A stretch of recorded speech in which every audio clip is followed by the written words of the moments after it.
The government office set up to protect Tasmania's Aboriginal heritage has been described as dysfunctional and ineffective. It's being blamed for a 10-month stoush over roadworks at Brighton in the south. And Aboriginal groups expect more conflict if the state's heritage laws aren't beefed up.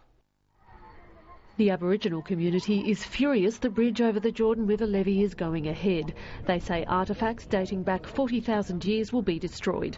The archaeologist who delivered the original report on the site's significance almost 2 years ago agrees. You simply don't punch a road through an archaeological site of potentially world significance. He says Aboriginal Heritage Tasmania failed to do its job when it advised the Department of Infrastructure to ignore his recommendations. And consequently, between the two agencies, we have the monumental stuff-up that we see at Brighton today. The Sydney-based archaeologist has worked on Indigenous sites in Tasmania for more than a decade.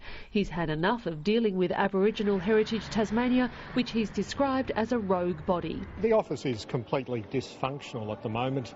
But worse, it has assumed powers that it simply doesn't have. He says the office revokes permits at whim, tries to control staff on digs and confiscates field notes.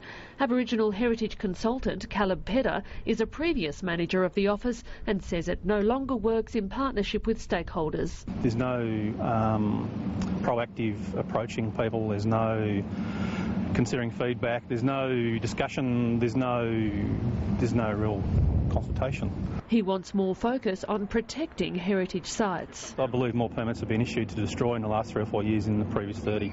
We can't have a return to the 1960s when archaeologists could roam around the state like tomb robbers. They are concerned a review of the Aboriginal Relics Act has already taken 6 years. There's a desperate need for new cultural heritage legislation in the state, or we'll see more Brightons more often. I believe there will be more conflict, yes. In a statement, the Heritage Minister Brian Whiteman said the conduct of Aboriginal Heritage Tasmania has been professional and appropriate at all times. He says the state government is committed to developing new legislation. Linda Hunt, ABC News.